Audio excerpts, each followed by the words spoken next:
Asan ka? Ito na ako. Yeah! Mga kaibigan, Charis sa labas! Ganda, oh! Nakita Kita mo naman, the premiumness is oozing and everything. See that golden brown? That's the gold right there. That's golden right there.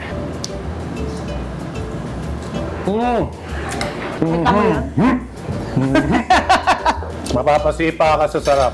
Magandang araw mga ka-BFF and welcome to another episode of our The Bounty Plate. Okay, eto na. Nako, sobra akong excited dahil etong guest ko ngayon, kilala niyo siya, kaya ako naging Papa Bear dahil sa kanya, ang aking Mama Bear, Marilyn Reyes!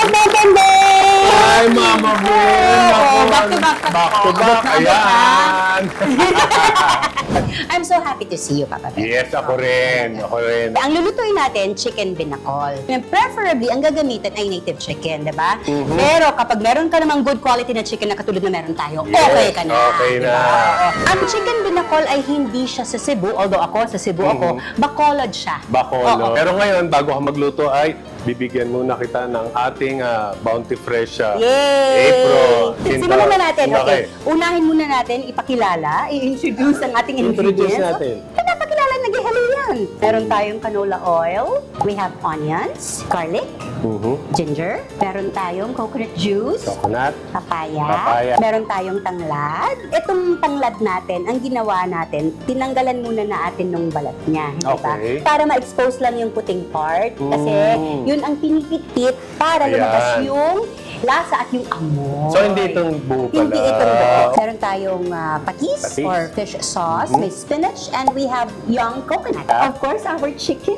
Yes. Na good quality yan. Yes, ang ating Oo. Bounty Fresh young tender. No antibiotics ever. Ever. Wala talaga. Okay? Ngayon, mag-iinit na tayo ng ating canola oil. Dapat naka-medium lang tayo. Teacher lang.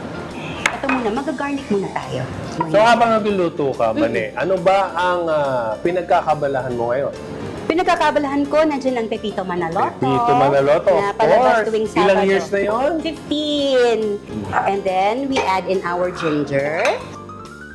Lalagyan na natin ang ating star. Okay, sige, Ang ating tutulungan na chicken, kita. Ang ating go-to at versatile na quality at all-around chicken. Yes. So, ano ang next step Next naman na natin, gagawin? lalagyan natin ng fish sauce. Fish sauce. Mga about a minute or two. Okay. Hintayin lang natin ng konti. So, ganun yung kailangan lang ma-absorb. Oo, yung, ma-absorb nilagay niya lang. Ano to?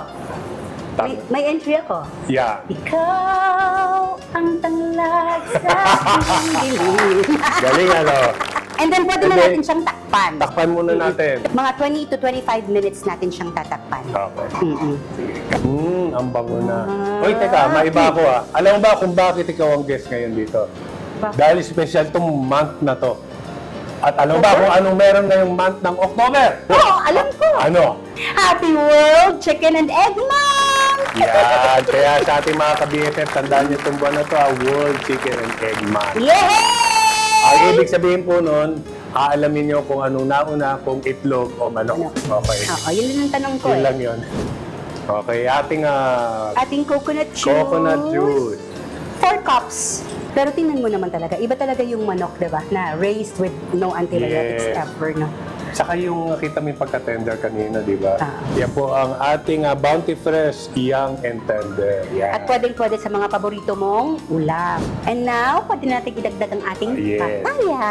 Tapos itong papaya, saglit lang din naman. Eto na, dagdag na natin ang ating Ang ating coconut meat. Tapos meron din tayong salt and pepper. Depende na po sa inyo yun. the taste. To The taste lang talaga. So, ayan. Tapos, pangpuli, yung spinach natin. Spinach.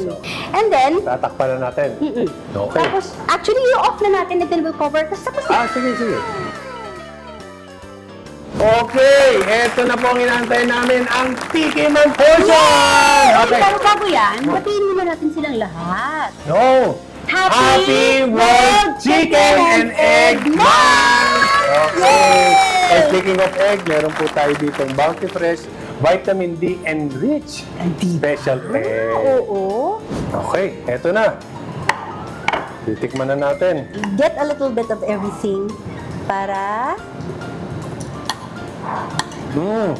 ano, Eksakto lahat. At Tintang yung lang. lasa ng manok mo. Exactly. Kung gaano kalambot. Kasi nga, maganda ang quality. Of course. Successful ba ako? Mauuwi ko to kay Aljon at sa mga bata.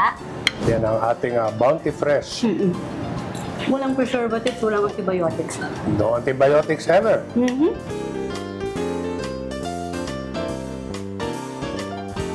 Kasi di ba, sabi mo, kailangan matikman ni Aljon yung ginawa mo. O at ng mga bata At na ng mga bata, eto eksakto sa mga baon, lalo na ikaw, sa taping, ay mga bata pumapasok sa school, eto ang kailangan. Basta baon, Bounty Fresh!